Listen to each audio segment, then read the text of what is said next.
The night was dark, the kind of dark that makes your skin prickle. Elvis Presley stood at the back of the stage, his eyes red and swollen from the sweat and lights, his vision blurred by glaucoma. His canvas suit stuck to his body like a second skin, drenched with sweat from the intense heat of the spotlight. The roar of the crowd was a distant hum, a reminder of the energy that had just poured out of him. He leaned against the wall, trying to catch his breath, when Sam Thompson, his loyal bodyguard, stepped up beside him. "Elvis, you killed it tonight," Sam said, his voice steady but concerned. "You know how much they love you out there." Elvis nodded, but his face was pale. He reached for a cold compress, pressing it to his eyes to soothe the burning. "How was it, Sam? Really, did they feel it?" Sam hesitated, then smiled. "They felt it, Elvis. You always make them feel it. It's a love affair, man, you and the audience. It's something special." Elvis sighed, a mix of relief and exhaustion washing over him.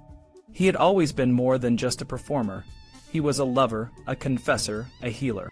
He threw his heart into every performance, every note, every dance move. It was his way of connecting with the people who loved him, the people who made him who he was. But the love affair wasn't just one-sided. Elvis needed the audience as much as they needed him. He craved their approval, their adoration, their love. It was a symbiotic relationship, a dance of give and take that kept him going, even when the physical toll became unbearable. Sam helped Elvis into the limo, the air inside cool and refreshing. Elvis leaned back, closing his eyes, and for a moment, he was just a man, not a king, not a legend, just a man who had given everything he had. As the limo pulled away, Elvis's mind drifted to the other part of his life, the part that was hidden from the public eye. Graceland, his beloved home, was more than just a mansion. It was a sanctuary, a place where he could be himself. But it was also where the complications of his personal life played out. Priscilla, his ex-wife, and their daughter, Lisa Marie, had their own rooms, but Graceland had seen other women come and go. Some were fleeting, others stayed longer, but none as long as Ginger Alden. Ginger was different. She was younger, more independent, and she challenged Elvis in ways he hadn't been challenged in years. Their relationship was volatile, filled with arguments and reconciliations, love and frustration. Sam and the other bodyguards had seen it all. They were there to protect Elvis, but they were also his friends, his confidants. They saw the man behind the legend, the man who was struggling with his own demons. Drugs, loneliness, and the pressure of fame were taking their toll, but Elvis never let it show on stage. He was a performer first, and he would always give his audience everything he had. As the limo continued its journey, Elvis thought about the next show, the next city, the next audience. He knew he couldn't keep this up forever, but he also knew he couldn't stop. The love affair with his fans was too powerful, too essential. It was the driving force behind everything he did, the reason he kept going, even when the world seemed to be closing in around him. The limo arrived at Graceland, and Elvis stepped out, the cool night air a welcome relief. He walked through the familiar halls, his footsteps echoing in the quiet of the house. He knew that tomorrow would bring a new day, a new show, and a new opportunity to connect with the people who loved him. For now, he just wanted to rest, to recharge, and to be ready for whatever came next. But the love affair with his audience was never far from his mind, a constant reminder of the power of music and the magic of a man who could make the world feel a little brighter, just by being on stage. Elvis Presley was more than just a rock star. To those who knew him, he was a generous, complex, and often misunderstood man. His friend James Shepard, who worked with him at RCA, shared stories that revealed a different side of the king. Shepard recalled the time Elvis gave him a tour bus. It was around midnight when Elvis called and told him to come over. By 1 a.m., Shepard was at Graceland, and they were on their way to Dallas. Elvis had just bought a small Jetstar plane, and they flew to the plane. Marty Lacker and George Klein were there, and Elvis told Shepard he had sent J.D. Sumner to buy a bus. It was a gesture of immense generosity, and Shepard wasn't alone in receiving such gifts. Diamond rings and other lavish presents were common. The reaction on the faces of those who received gifts was the best gift Elvis could get in return. Elvis's generosity was rooted in his humble beginnings. He learned from his mom that giving is more blessed than receiving, Shepard explained. This made Elvis feel good, and he never worried about his bank account. Elvis Presley could always make money, Shepard said, emphasizing that entertainment was his true passion. Shepard and Elvis worked together on the 1969 comeback tour. The Colonel, Elvis's manager, had a specific vision for the tour. "I just want it done right, my way," he would say. Shepard, however, never sang with Elvis on stage. "I did it, but only around the piano at the Vegas International," he admitted. Despite the business side of things, Shepard believed Parker cared about Elvis as a person. Elvis grew up with the Colonel. There were good and bad times for the pair, ups and downs, he said. The bond between them was deep, even if it was sometimes strained. Elvis's fans followed him everywhere, even in the stifling heat of his performances. His jumpsuits, which weighed 10 pounds, made it hard for him to breathe. Dr. Nick, his doctor, noted those clothes were too heavy. He couldn't breathe through those suits. Despite this, the fans loved the animal magnetism Elvis exuded, and they would have been disappointed if he changed his style. Elvis's perfectionism sometimes led to conflicts.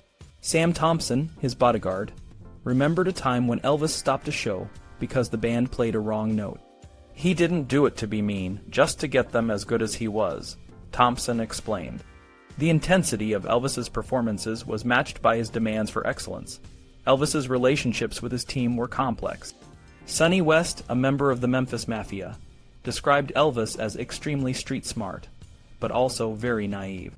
There were times when Elvis struggled with simple tasks, like finding a telephone number or calling a cab. Once, in Los Angeles, Elvis couldn't tell the dispatcher his address. "I'm Elvis Presley and I'm at Jack L. Warner's home," he finally said, and a cab was sent to the film Mogul's old house.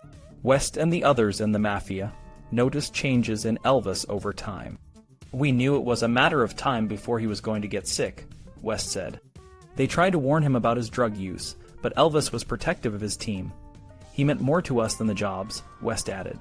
After a tour, Elvis celebrated West's birthday by eating a whole double-layer cake. Nancy Rooks, Elvis's maid, offered a different perspective.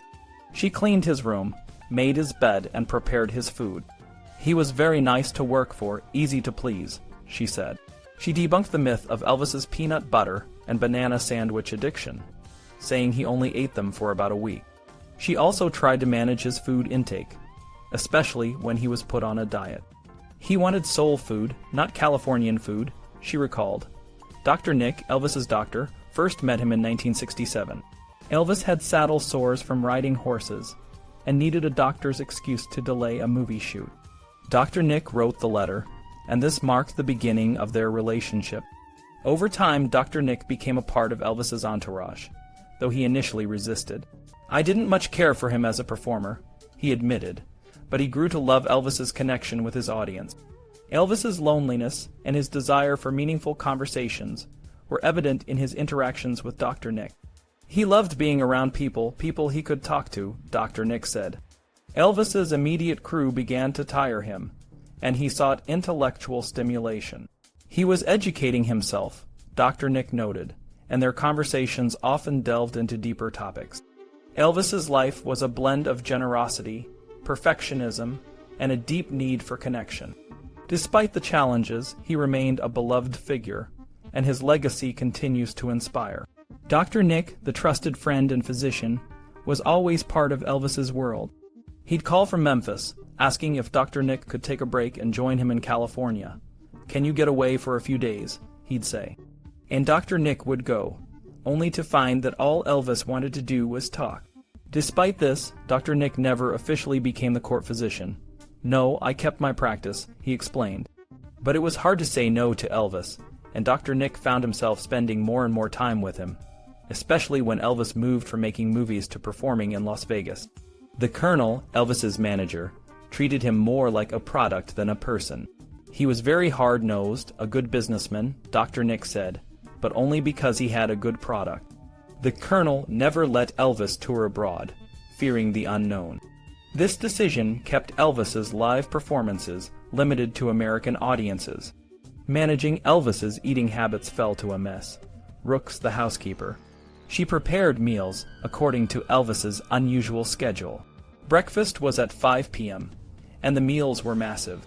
She'd make fresh orange juice, biscuits, and half a grapefruit. For the next meal, around midnight, she'd prepare meatloaf, baked potatoes, and beef, all cut into small pieces so Elvis wouldn't have to use a knife. Snacks like pies and chocolate were always available. Ms. Rooks saw Elvis as a lovable, if somewhat childish, person.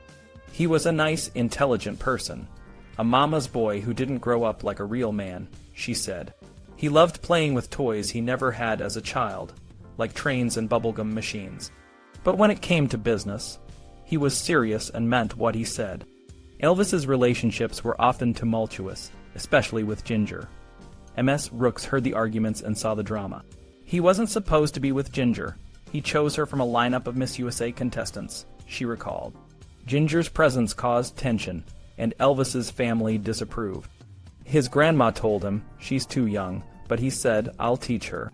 He bought her gifts like a ring, a coat, and a white fur hat, but the relationship was rocky.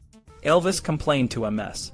Rooks that Ginger wasn't there when he needed her and had her followed. "He told me to call her mother to see if she was home," Ms. Rooks said. He had her followed and found out she was meeting someone else. Despite the drama, Ms. Rooks had a special bond with Elvis. He taught her to say thank you more often and treated her like a big brother. He'd call me by my name, and I called him Mr. Elvis, but he didn't always like that, she said. They talked about life, death, and religion. He said he was going to come back. God was going to allow him to come back in the flesh, she remembered. When Elvis passed, she had a dream where he appeared to her, saying, "Didn't I tell you I was coming back?" Elvis's temper was well known, but it rarely affected the kitchen staff. He could get upset, but not with us, Ms. Rooks said. One time he got so angry that he tore the phone from the wall. His dog ran out and I ran up the steps, she recalled. Despite his moods, he was always generous. He gave her a car and a TCB pin, and arranged for her to have driving lessons. He gave cars to all of us every September, she said. Her favorite was a yellow Pontiac. Elvis's home, Graceland, was also his private concert hall. He sang around the house, sometimes with a Miss Rooks. He'd play the organ, and we'd sing Precious Lord. Take my hand and lead me on together, she said. His Aunt Delta was often there, and though she drank heavily, she treated Miss Rooks nicely. Marion Cock, Elvis's personal nurse, saw a different side of him. When I first met him, he didn't impress me.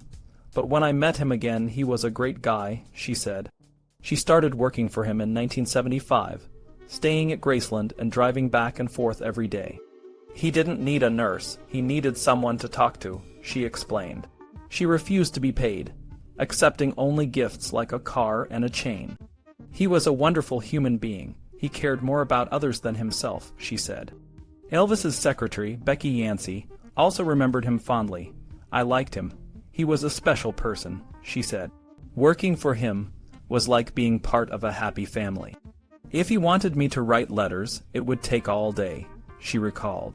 She admired his intelligence, especially his love for books on religious and medical topics. Elvis's life was a mix of charm, generosity, and personal struggles. But for those who knew him, he was a kind, intelligent, and caring man who left a lasting impact. Elvis fans often dream of a man who was as smart as he was talented. It would be nice to know that he sang soulfully all day long, wandering through the rooms of Graceland. But that's not quite how it was, according to Becky. She said he sang at the piano sometimes, but he didn't just walk around singing. When he had friends over, he usually sang his famous songs and mostly gospel tunes. Hollywood parties are famous for stars performing, as if the parties were part of their shows. But that wasn't the case at Graceland, Becky said. He was at home in Graceland. Did he like the company of other stars? Not really. When asked about presents, Becky stayed tight-lipped. No comment. What did he call her? Becky. And what did she call him? Her answer was simple. I called him Elvis. Elvis was known for his deep friendships with the Memphis Mafia. These relationships were more about maintaining old bonds than making new ones. Even outsiders felt the warmth of Graceland. Fred Frederick, who grew up poor, became an investment banker and still felt the influence of Graceland's grace. Joe Esposito, like many others, started working for Elvis and found a friend. They laughed at the same jokes and shared similar tastes. They went on girl hunts together. We'd be partying all the time. There'd be 20 or 30 girls and 10 of us. Joe explained that looks were important, but the girls also had to be outgoing and fun. Elvis never touched a married woman, though. He loved women, he was close to his mother. He related better to women than to guys, but he enjoyed our company too. Elvis never had to fend off women. No, we brought them in. If I saw someone I thought he'd like, I'd introduce them. Even George Klein did this. Elvis Presley attracted all the women. We all got married. Our wives were married and we were all single. We were real bad boys. Fred Frederick remembered Elvis's love for motorcycles, especially Harleys. He saw Elvis ride them every time he visited Graceland. Elvis kept his motorcycles in a surprising place. Elvis never threw anything away. The first shirt, the first piece of furniture. After Elvis died, they found 8 warehouses full of his stuff. We moved all the shirts, and there was a Harley-Davidson underneath. There were enough shirts to cover a Harley, but that wasn't all of them. There was a 90-foot-long hanger full of unwashed shirts. He didn't have them washed, but he didn't throw them away. Everyone around Elvis knew about his motorcycles. Kevin Kern confirmed that Presley never threw anything away. We have the receipts, everything. All left in storage like a clock from George Klein. It's a time capsule. Klein and the Memphis Mafia spent most of their time in the main living room, the center of all their activities. Fred Frederick put it into perspective. More important, he was a damned good guy to know. People didn't know who he really was. It was difficult for him to show how good he was. It was almost as if he wanted to curry their friendship and support. Bill Halton, a successful lawyer, remembered Elvis from his early days in Memphis. His father, the youth minister at Assembly of God Church, took young Elvis to church. Pentecostal services, very alive, charismatic. Elvis wanted to join the youth choir but was turned down. My dad said he didn't have a voice for it. This decision was significant, especially considering Elvis's future. The first assembly was all white. Elvis brought together black and white music. The minister was taken aback by it. He couldn't handle the black mix in the music. It was almost apartheid. Elvis's music brought together different groups: hillbillies, black Memphians, and poor white folks. Those of us with roots in the Assembly of God were not surprised he came from that background. Bill Halton believed Elvis transcended race, but Memphis still had problems. He is still regarded, even by those snooty white folks, as their own favorite son. Elvis was a local boy who became a global icon. Everywhere in the world where I've said I come from Memphis, everyone says, "Oh, that's Elvisland." Graceland continues to draw visitors from all over the world. We're very proud of Graceland. I thought for a while that it wouldn't continue, but it is. All my kids understand Elvis. Sadly, Bill's family couldn't always visit Elvis. My late mother was very concerned about him. We tried to visit him at Graceland, but the security man wouldn't let us in. For Elvis, his friends were always welcome. Ray Walker, a member of the Jordanaires, the vocal group that backed Elvis, remembered their first work together in 1956. He had an insight into people, but he was gullible. He always backed off. He was a good listener. The only thing a person has is himself, said Elvis. Ray believed Elvis knew he didn't have the best voice. He asked me, "You teach singing, don't you?" I said, "What do you need?" He wanted to hit a high note and surrender. I told him to put an H in front of tonight, and it worked. Despite this, Ray saw Elvis's strength as a communicator. He sang as he talked. He was the best communicator I know. That's why the kids today are as wild about him as ever. Ray also remembered how Elvis dedicated Can't Help Falling in Love to Priscilla, and how Return to Sender changed the atmosphere of his work. It was the first time he used a saxophone. Elvis loved Mario Lanza and wanted a song like O Sole Mio. He just sang it like Lanza and told Lieber and Stoller not to bother him anymore. That's your problem. Ray and Elvis had deep, non-sexual discussions. I asked him about his clothes. He said he dressed according to what people expected. He liked dressing up, though. Ray believed Elvis worked too hard and got despondent. He couldn't go anywhere. He was worried about other people hurting themselves. Ray first met Elvis after hearing That's All Right on the Dewey Phillips show. He came up and offered to sing that and other songs for us. Next time I saw him was in 1956 at Tucson Rodeo Grounds. I kidded him in 1958 and said he took my girl's heart. Elvis and the Jordanaires were a powerful combination. Ray didn't focus on the combination, but saw it as a natural part of Elvis's music. All problems disappeared when you were with him. Elvis Presley, the king of rock and roll, was more than just a performer. He was a complex individual who lived and breathed his art. Those close to him, like his band and friends, offered unique insights into the man behind the legend. Walker, one of Elvis's bandmates, described him as a solo artist who was deeply connected to his music and his audience. He was very aware of the physical surroundings when he was performing, Walker said. If he heard a good horn line, he would get a twinkle in his eye. If someone made a mistake, he would acknowledge it. This awareness showed that Elvis was not just a showman. He was a musician who was fully present in every moment. Elvis's performances were also shaped by his attire. His iconic jumpsuits, which often left him drenched in sweat, were more than just flashy costumes. It was an individual style, Walker explained. He sang differently according to how he was dressed. He sounded differently when he sang in Las Vegas. The jumpsuits weren't just for show. They were a part of his performance identity. Elvis's temper was known to flare, but it was never negative. I've seen times when he should have put his foot down and didn't, Walker recalled. But if Elvis asked for something, it was like a cannon going off, even if he asked quietly. This intensity was part of his personality, but it never turned into real aggression. Elvis's relationship with his manager, Colonel Tom Parker, was complex. Despite the Colonel's controlling nature, Elvis still sought his advice. He never went past that point, Walker said. He always kept control. The Colonel's influence was strong, but Elvis maintained his own sense of self. Elvis's personal life, particularly his marriage to Priscilla, was challenging.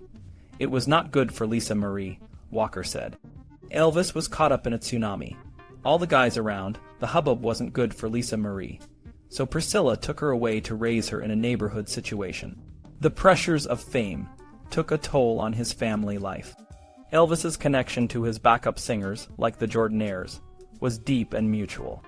It was so strong, it was like that between him and his childhood buddies, Walker noted. Sure, they knew what he wanted, but he appreciated what they did for him. This mutual respect was evident in their work together. The Blackwood Brothers, a gospel quartet, also had a significant influence on Elvis. Jimmy Blackwood, the grandson of the founder, shared stories of their friendship. Gladys, Elvis's mother, used to listen to the radio every day, and the Blackwood Brothers were her favorite group, Jimmy said. Elvis was influenced by the radio, by his traditional Pentecostal family, and that was the music he would have heard. The Blackwoods and Elvis had a bond that went back to their shared roots in gospel music. Elvis's generosity was legendary. Eddie Hood, his cousin, recalled a visit to Graceland where he gave her a crystal necklace he had bought in Hawaii. He was a big star. He was 32 and I was just a 16-year-old girl, Eddie said. The two elderly women had aprons and dipped snuff, and they were telling ghost stories. Despite his fame, Elvis remained grounded and family-oriented. Elvis's love for food was well known, but Eddie insisted that his eating habits were not the cause of his death. He had high cholesterol, but he didn't have a normal life. He ate late at night and at formal dinners, she explained. And Elvis loved pot roast, down-home foods you know. His love for comfort food was a part of his Southern heritage. Elvis's generosity extended beyond gifts. He was known to give away his Cadillacs and other valuable presents. Eddie believed that this was not about buying love, but giving love. He was very insecure, she said. I don't think he was buying. I think he was giving love. He knew poverty. He had been taught Southern manners, giving love like his mom had told me. Elvis's influence was felt not just in his performances, but in his personal relationships. His kindness and generosity left a lasting impact on those who knew him. Whether he was performing on stage or spending time with family and friends, Elvis Presley was a man who lived his life with passion and authenticity. Elvis Presley's time in Nashville is a tale of a young man who not only changed the city, but was also shaped by it. The Grand Ole Opry, a place that stands as a temple to country music, was one of the first milestones in Elvis's journey. Today, you can't walk around Nashville without seeing his face in shop windows or hearing his songs in record stores. It's as if time has stopped, and Elvis still reigns as the king of country music. But things could have been different. Jimmy Angel, Elvis's old neighbor from Lauderdale, shared a different side of the story. He talked about Colonel Tom Parker, the man behind the scenes who managed Elvis. According to Angel, Parker was a tricky character. Without Parker, Elvis might have ended up like Carl Perkins or Jerry Lee Lewis, talented, but not as globally famous. Parker saw something special in Elvis and convinced RCA to sign him, even though others, like Hank Snow, thought Elvis was a joke. Sam Phillips, the owner of Sun Records, played a crucial role in Elvis's early career. Phillips was a brave man who faced threats from the Ku Klux Klan because he supported black artists. Despite the risks, Phillips stood by his beliefs and helped launch Elvis's career. When RCA bought out Sun Records, Elvis's career took off. Today, the RCA studios in Nashville are a shrine to Elvis's legacy. The studio where he recorded many of his hits is now a museum. You can see the piano where he rehearsed and the recording equipment that captured his voice. For fans, it's like visiting a sacred place. The Ampex 300, a machine that allowed for overdubs and multi-tracking, was a game-changer in the studio. It's where Elvis recorded some of his most famous songs like It's Now or Never and Are You Lonesome Tonight. Owen Bradley, a key figure in Nashville's music scene, established Studio B in 1955. By the time Elvis arrived, the studio had already made a name for itself with hits by artists like Don Gibson and the Everly Brothers.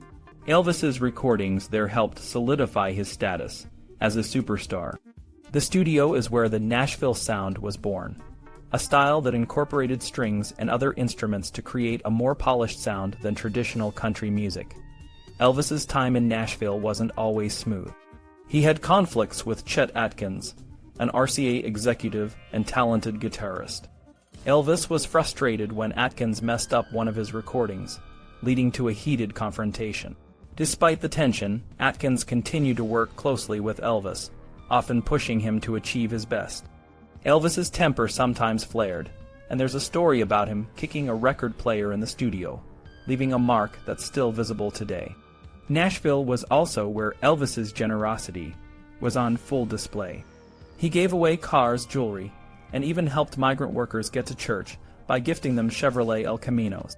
Joe Esposito, Elvis's bodyguard and friend, recalled how Elvis would often give away his own jewelry to women he liked. Despite his wealth, Elvis didn't value material things as much as he valued friendship and loyalty. Elvis's relationship with the Grand Ole Opry was complicated. When he first performed there in 1954, the audience didn't appreciate his rock and roll version of Blue Moon of Kentucky. The Opry manager reportedly told him to stick to truck driving, but Bill Monroe later changed his version of the song to be more like Elvis's, recognizing the financial benefits. Elvis never performed at the Opry again, partly because Colonel Parker thought it would be a step backward. Elvis's love life in Nashville was also a mix of highs and lows. He dated Anne Ellington Wagner, the daughter of the governor of Tennessee. Their relationship was intense and romantic, but it was also challenging. Anne remembered the first time they met at the Capitol, where Elvis was being honored for his charity work. The atmosphere was electric, and Elvis made her feel special. They dated for over a year, but the scrutiny of their relationship put a strain on them. Despite the challenges, Anne felt that Elvis would always be there for her if she needed him. Nashville was where Elvis's legend began, and it's where his legacy continues to thrive. The city is a living testament to his impact on music and culture, and for many fans, it's a place they will always return to relive the magic of the king of rock and roll. Elvis Presley's romance with Anne was different from his other relationships, mainly because they were always chaperoned. Anne, the daughter of a state governor, had a patrolman just 15 feet away whenever she and Elvis were together. This was necessary because of her high profile and Elvis's own reputation. When asked if she was his only girlfriend at the time, Anne replied, "Probably not," but it didn't bother her. She understood that Elvis was a public figure, and his life was complicated. Anne's father, the governor, was a significant factor in their relationship. Anne wondered if her father would have approved of Elvis, given his reputation and the showbiz world. Despite her doubts, she believed her father would have liked Elvis. However, Anne realized that the limelight wasn't a lifestyle she wanted for herself. She appreciated Elvis's thoughtfulness and generosity, but knew there was a lot to give up. One day, Elvis surprised Anne by sending her a miniature poodle named Chadwick. He also gifted her a diamond horseshoe ring, which she returned because it was too much. Later, he gave her a 3-diamond ring, but she lost it during a photo shoot for Life magazine. Elvis was always generous with gifts, including many gospel records, which were close to his heart. Anne knew Elvis well, but she didn't see all sides of his life. He never lost his temper with her or in her presence. She found him very protective and able to express his desires calmly. For Anne, their time together was unforgettable. Elvis's voice resonated with young women worldwide, and for Anne, it was a deep emotional experience. She still finds it difficult to hear him sing because of the memories it brings back. Their relationship ended when Anne met someone else. Elvis called her to ask her to go to the studio, but she felt it wouldn't be fair to the new man in her life. There was no bitterness over the breakup, and both moved on with their lives. Nashville was an important place for Elvis's career, but it never held the same appeal as Memphis. Nashville was a working environment, a place where he recorded and performed the kind of music he grew up with. Judy Nellen, the publisher of Elvis's favorite gospel song, How Great Thou Art, played a significant role in his career. The Jordanaires suggested the song to him, and he soon recorded it, making it a staple of his shows. The song won him multiple Grammy Awards, and was deeply rooted in his gospel background. Elvis's love for gospel music was evident in his performances. He always had gospel singers with him, and they would often sing in his suite after shows. His connection to gospel music was strong, and it influenced his style and movements. Despite his fame and wealth, Elvis remained a Southerner at heart. He never forgot his roots or the audiences that supported him. Las Vegas was another place that had a significant impact on Elvis's life. It was a unique city that thrived on gambling, entertainment, and a 24/7 lifestyle. Elvis found a home there, and his shows became a major attraction. He performed in Vegas more than anywhere else, and the city embraced him as one of its own. The Imperial Palace Hotel in Las Vegas features a museum dedicated to Elvis, run by Jimmy Velvet. The museum showcases various items from Elvis's life, including his clothes, letters, and personal belongings. One exhibit is a letter Elvis wrote to President Nixon, asking for an anti-narcotics badge. Elvis flew to Washington, D.C. unexpectedly, and Nixon invited him to the White House. This personal touch showed Elvis's genuine nature and the impact he had on people. Jimmy Velvet, a friend of Elvis, has many stories about their time together. He remembers Elvis's generosity and the close-knit group of friends known as the Memphis Mafia. Velvet's museum preserves the memory of Elvis, from his early days in Tupelo to his later years in Graceland. The exhibits include a variety of items that tell the story of Elvis's life, from his clothes and jewelry to his signature TCB badge. Elvis's impact on Las Vegas was profound. His shows at the International Hotel, now the Westgate Las Vegas, were legendary, and he became synonymous with the city. The song, Viva Las Vegas, became the city's anthem, capturing the essence of its vibrant and exciting atmosphere. Elvis's contributions to Las Vegas, both on and off stage, ensured that he would always be remembered as the king of rock and roll. Elvis Presley's connection to Las Vegas is a story of revival and transformation, not just for the city, but for the king of rock and roll himself. In the late 1960s, Vegas was a place where careers went to die, a city that was starting to show its age, with faded glamour and tired shows. But when Elvis Presley stepped onto the stage at the International Hotel, now the Las Vegas Hilton, in 1969, everything changed. Elvis's performances were electric. He hadn't just come back to Vegas, he had reinvented himself. His shows were a mix of powerful vocals, charismatic presence, and a deep connection with his audience. He could make people laugh, cry, and cheer all in the same night. The energy was infectious, and people couldn't get enough. The tickets were expensive, about $25 for dinner, a 2-drink minimum, and the show, but it was worth every penny. Fans would even tip the doorman an extra $50 to get a front row seat, all for a total of $100, which was a lot of money back then. Elvis's success in Vegas wasn't just about his talent. It was about how he treated people. He cared deeply about his fans and the people who worked for him. He would often ask his team, did the fans like it? He wanted to make sure everyone left the show feeling special. He even did a special show for the hotel employees to thank them for their hard work, which was a rare and heartfelt gesture. Elvis's impact on Vegas was significant. His shows proved that booking big stars could be a huge moneymaker, and soon other artists followed. The city started to attract more big names, and the Vegas we know today began to take shape. But Elvis wasn't just a business opportunity. He was a friend to many. Stuart Small, Elvis's favorite jeweler, became more than just a business contact. They spent time together, talking about everything from wine and women to song.